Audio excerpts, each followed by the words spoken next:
Okay, so this is the last part of the metabolism chapter. So in this part, we're going to see what are the categories of microbes that we have based on their nutritional patterns. And we are also going to see the mechanisms for catabolism of carbohydrates and ATP generation. So in this flow diagram, we can see that all organisms require an energy source. And then these organisms, and we're talking about microorganisms, we can classify them into two major categories based on what type of energy source they have. If it's a chemical source, they will be called chemotrophs. If it's a light source, it will be a phototroph. Now, out of the chemotrophs, the carbon source can vary. And if the carbon source is carbon dioxide, CO2, you will categorize these as chemoautotrophs. If it's something different, like an organic compound, it can be a protein, nucleic acid, lipid, but it's a carbon source, you would call these chemoheterotrophs because it can use any of the different organic compounds that we have for getting carbon. Now, for the phototrophs, if they use an organic compound, they will be called photoheterotrophs. And then if they use CO2, that will be phototrophs. So basically it's the same, but the only difference is like this one uses light and this one uses a chemical. So then you can combine the names. Now, out of the chemotrophs, depending on which is the final electron acceptor, it is what type of microorganism or even any cell can obtain their energy from. Like for instance, most fungal cells, protozoans, bacteria, and animal cells, all the animal cells, have oxygen as a final electron acceptor, so they are aerobic. And then you have the ones that they don't use oxygen as an electron acceptor. And then out of these, if the electron acceptor is an organic compound, you will have fermentative microorganisms like Streptococcus. And then if you have an inorganic compound, you can have anaerobes like Clostridia. And this one uses electron transport chain. And it might have nitrates there as a final electron acceptor, and that's how they produce these other gases that are characteristic of this type of microorganism. Now, for the chemoautotrophs, they can oxidize several inorganic compounds. Like in the case of bellota, this one uses hydrogen sulfide, and for elemental sulfur will be acidothiobacillus. So these are inorganic compounds that can be used.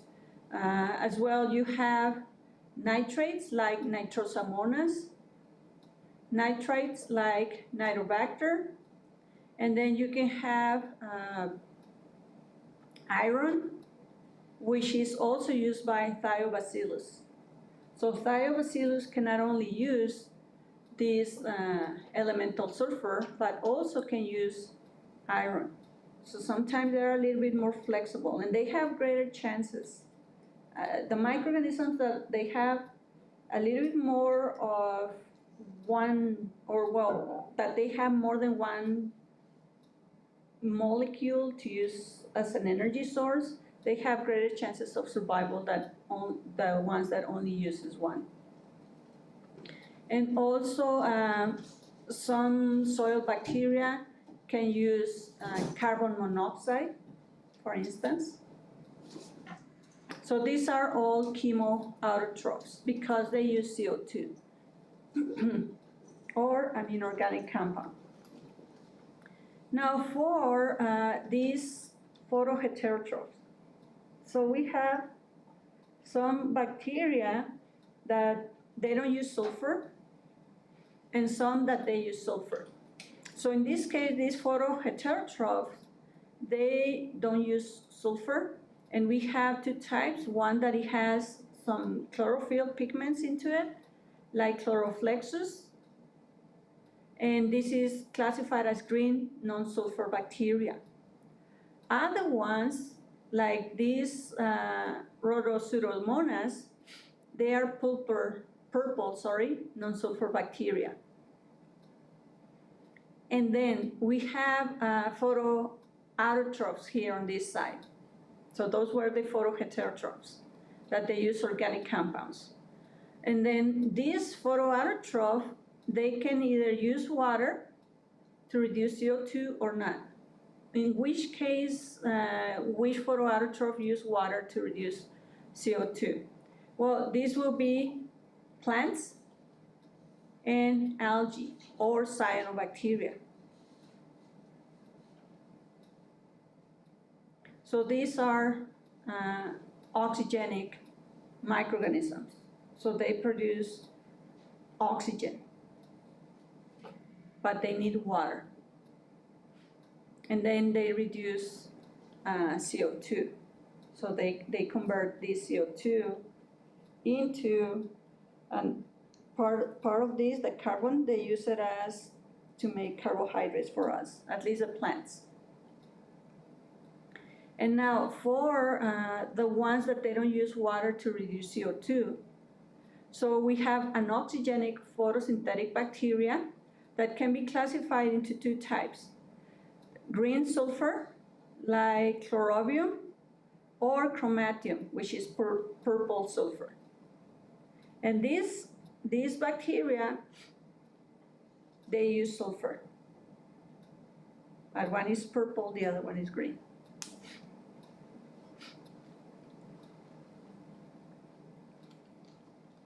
So then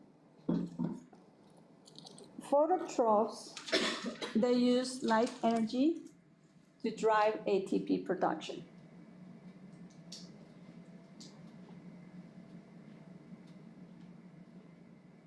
Photoautotrophs, they fix CO2 and they use the Calvin-Benson cycle, which is basically fixing CO2 to make sugar. And then from photoautotrophs, we have the oxygenic that produces oxygen and an oxygenic that they don't produce oxygen.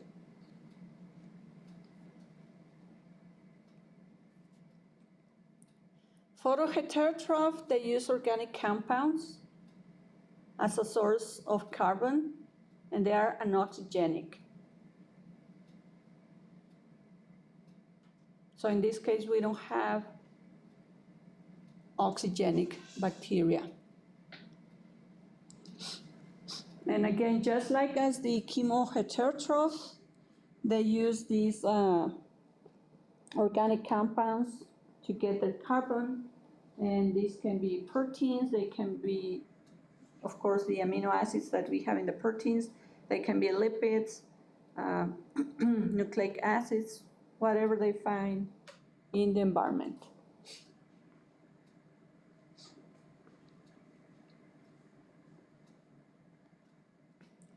So here is a table showing you the characteristics of all of these microorganisms. So we have eukaryotes, we have prokaryotes, cyanobacteria, prokaryotes green bacteria, prokaryotes purple sulfur. So what is the substance that reduces CO2 in the case of photosynthetic microorganisms?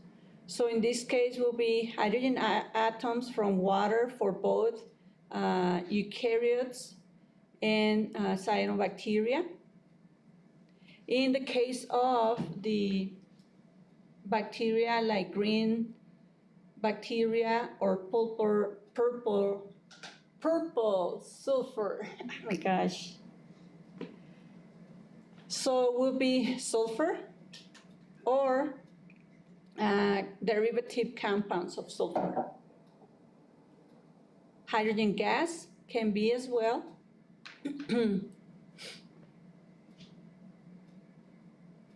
I mean, if you combine hydrogen and sulfur, will be hydrogen sulfide. Production of oxygen only in eukaryotes, algae, plants, and cyanobacteria, but not in the green bacteria or the purple sulfur. Chlorophyll. We have A type for both eukaryotes and cyanobacteria, and we have bacterial chlorophyll A for green bacteria and A or B for purple sulfur. Site of photosynthesis, well, thylakoids in chloroplast in eukaryotes, and in cyanobacteria, they have some indentations in the plasma membrane that they can hold these thylakoids, like little vesicles. And then for the green bacteria, chlorosomes, and then these chromatophores for purple sulfur. So these chlorosomes, they have chlorine or chloride. So that's why it makes them look purple. That's why it's green bacteria. And then the environment. Well, in the case of algae and plants, they grow in aerobic environments. For cyanobacteria, it has some enzymes that allows them to be living in either aerobic or anaerobic environments. And then for these green bacteria and the purple sulfur, it will be only anaerobic environment where they live.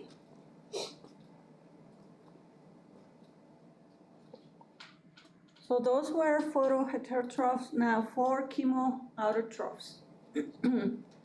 So they use CO2 as a carbon source. So basically it's an inorganic chemical. And they use the Calvin-Benson cycle to fix this CO2 to convert it to sugars.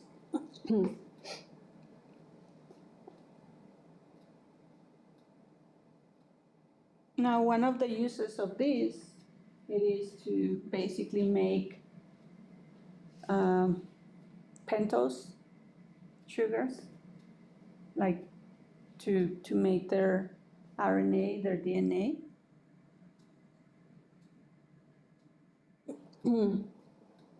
So they go to the pentose pathway.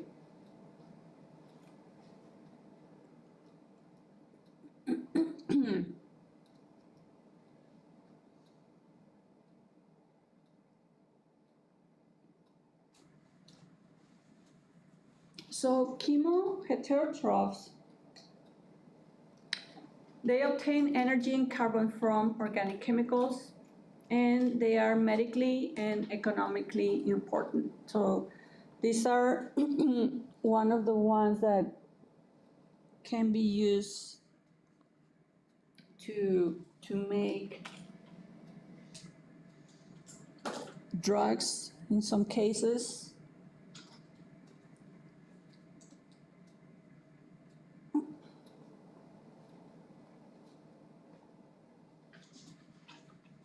So here we have another table, but now we're comparing each each of these categories that we saw according to the energy source, carbon source. So we have photoautotrophs and photoheterotrophs that both uses light as an energy source. Since this one uses carbon dioxide, this will be classified as photoautotroph. And then examples, cyanobacteria, plants that are oxygenic, of course, and then green bacteria and purple bacteria that are anoxygenic. For photoheterotrophs, we have the green bacteria, purple non-sulfur bacteria. And then chemoautotroph, they use CO2 as a carbon source, and these are iron oxidizing bacteria. Chemoheterotrophs, again, they use organic compounds. We can have fermentative bacteria, and animals, protozoa, fungi, and bacteria. They are chemoheterotrophs.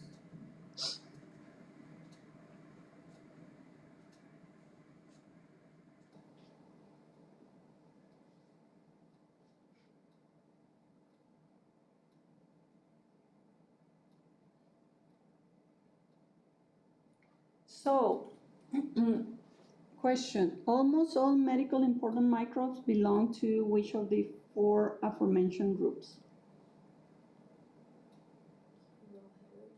Chemoheterotrophs. Especially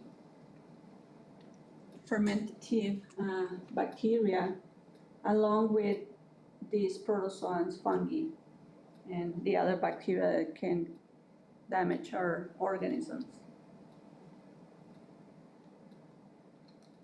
Okay, now we're going to see the major types of anabolism and their relationship to catabolism.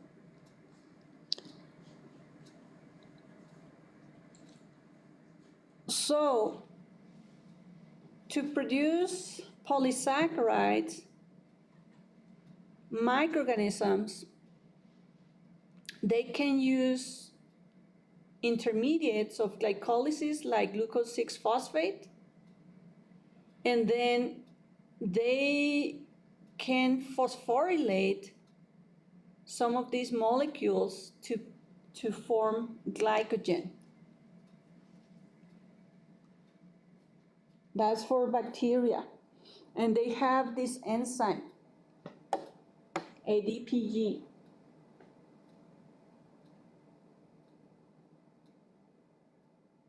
So for us, and in animal cells, we also have this enzyme that helps us to produce this glycogen. And then this glycogen is like what similarly as to the bacterial cells does, it's basically a form of energy storage. I mean, it's not like only you will be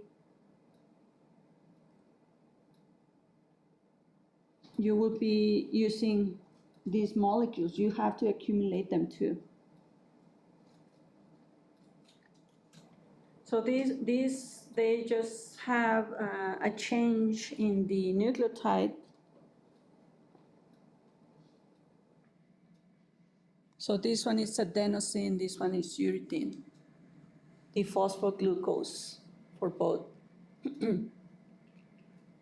And then the other intermediate of glycolysis, fructose 6-phosphate,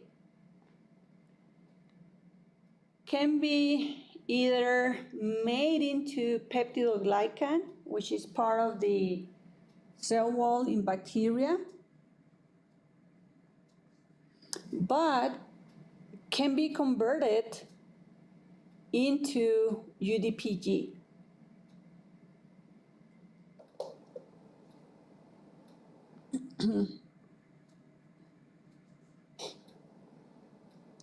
So glycogen, I mean, it's nothing else but long polymers or long chains of glucose.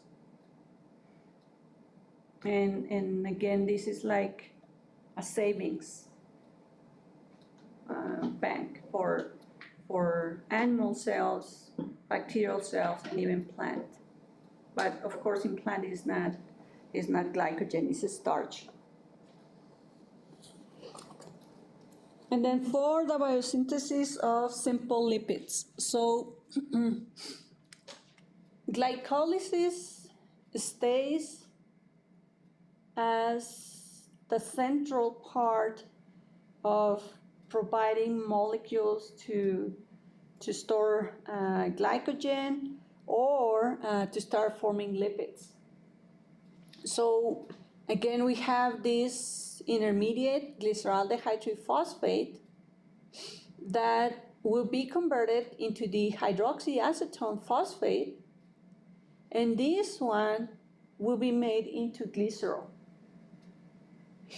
And when you combine glycerol with the fatty acids coming from acetyl-CoA, which is the basically the intermediate that it's supposed to enter into a Krebs cycle, but you can use it to form fatty acids instead.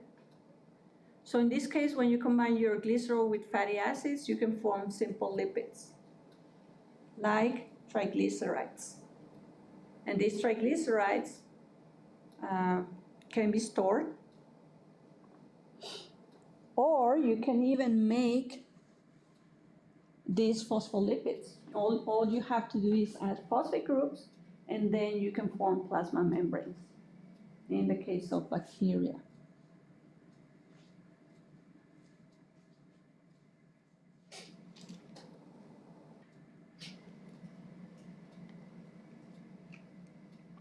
And then for making amino acids,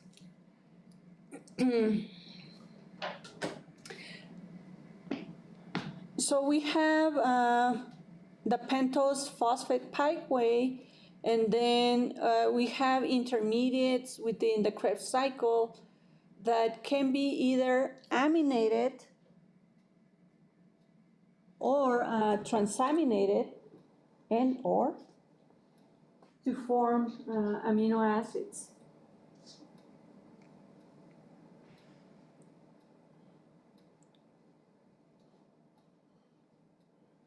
So many amino acids, they also come from glycolysis. I mean, I don't know why they didn't put it there, but Entner-Durdorov pathway. So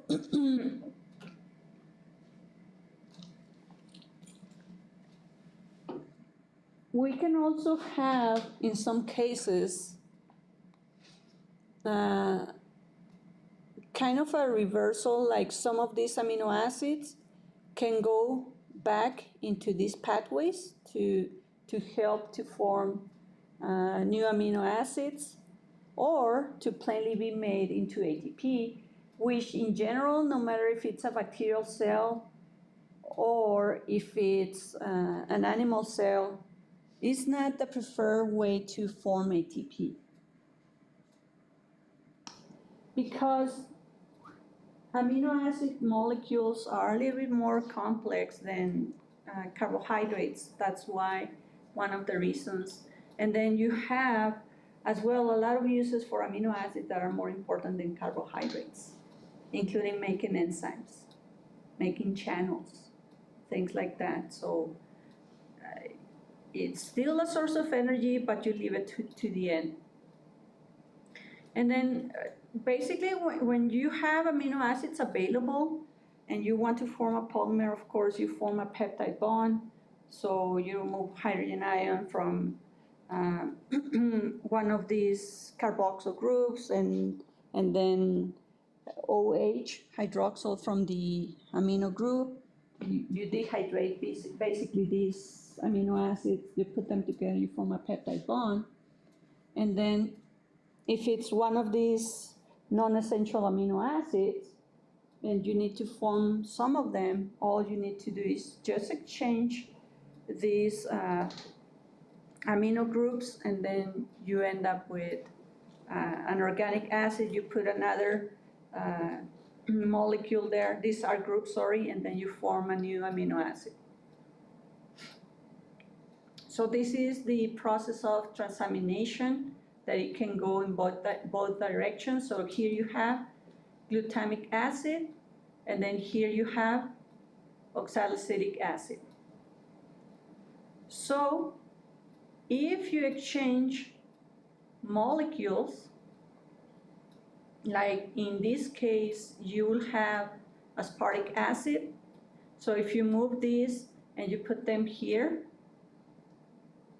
you will have conversion of glutamic acid for aspartic acid. And then this one, if you remove these hydrogen atoms, you will have, from alpha-ketoglutarate acid, you will have oxalic acid. So that's the transamination process. And this is the combination of all of these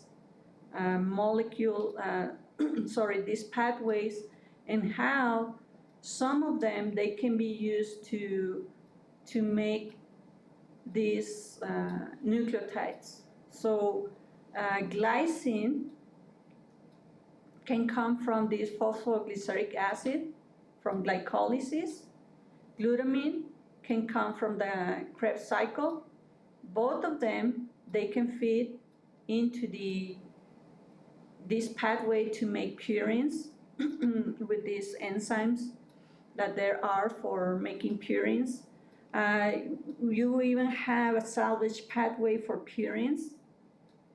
And then you have, coming from the pentose phosphate pathway or glycolysis, 5 carbon sugars, like the riboses or deoxyriboses, that can be used, of course, to make purines or pyrimidines. And then aspartic acid as well. It is one of these molecules, like these 3 are necessary to form these nucleotides.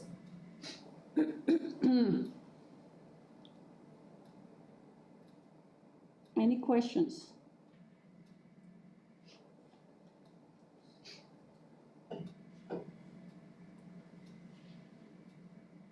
Okay, so where do amino acids required for protein synthesis come from?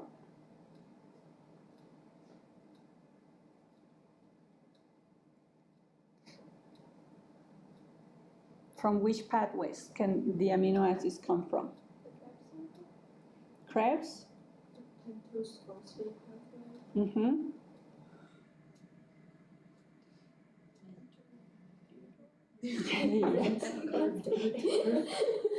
Enter dude.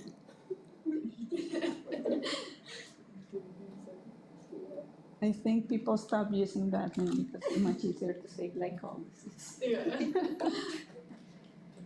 So for integration of metabolism, basically we're going to define what are amphibolic pathways. So amphibolic pathways are pathways that function both in anabolism and catabolism. So many of these pathways function simultaneously with common intermediates. Glycolysis is the typical example. Krebs.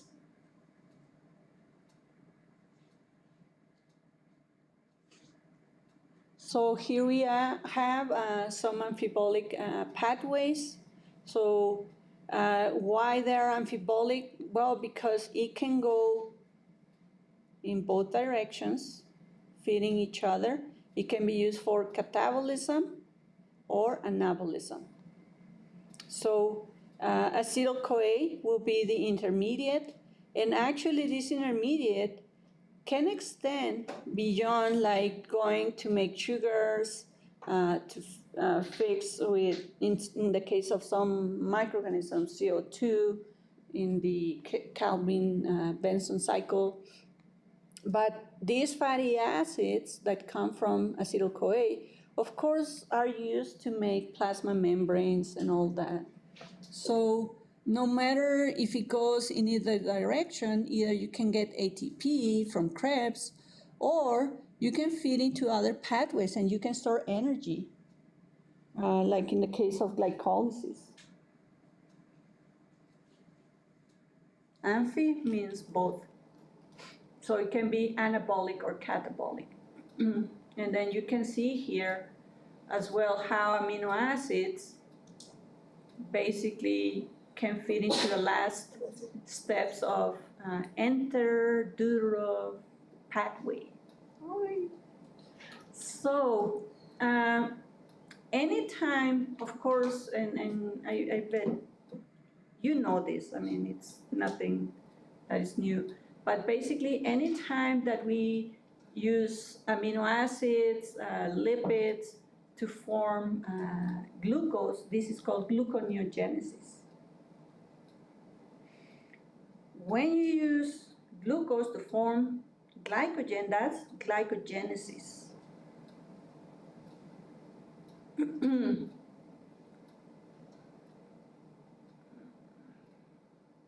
too complicated.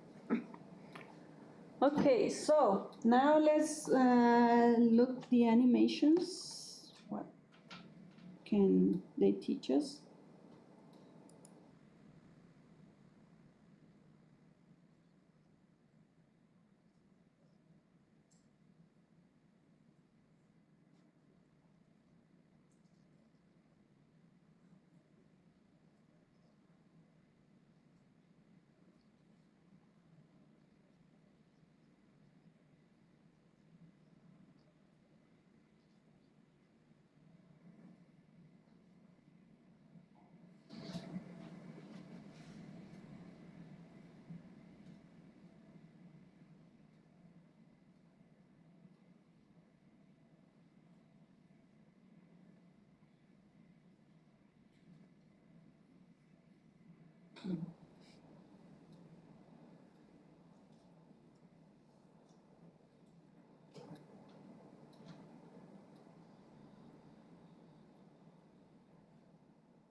Now that was an Arturo pathway. Now let's look at the Krebs cycle.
Can I kiss someone sweet for my order? That's the clue if you want to remember the intermediate. So. Okay, photosynthesis, light-dependent reaction, cyclic. So let's see.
So it's very similar to oxidative phosphorylation, but it just uses light. Okay, next one, let's see. ETC.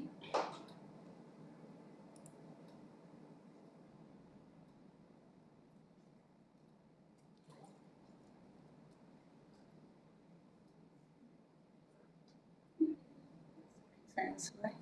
Earlier.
Sorry for that.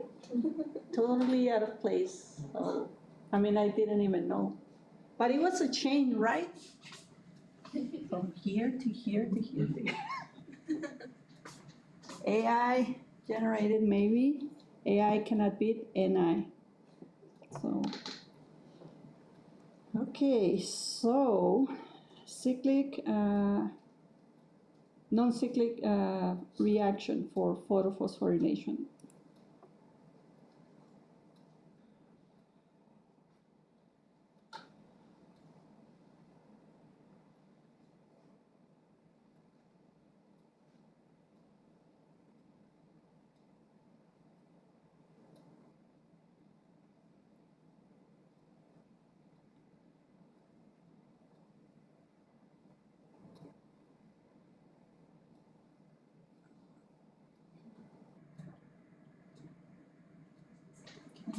Calvin Benson.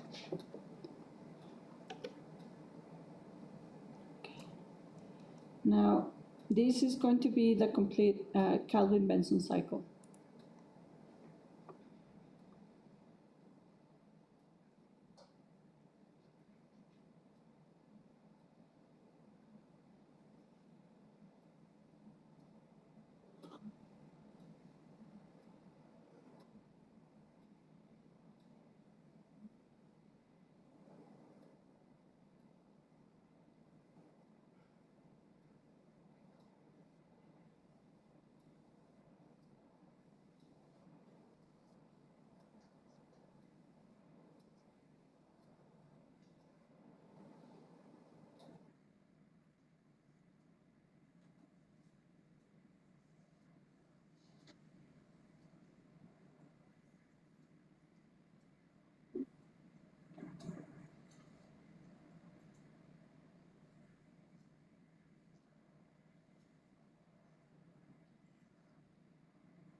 So that enzyme that uses, that substrate and convert it into that product is what we call the Rubisco enzyme.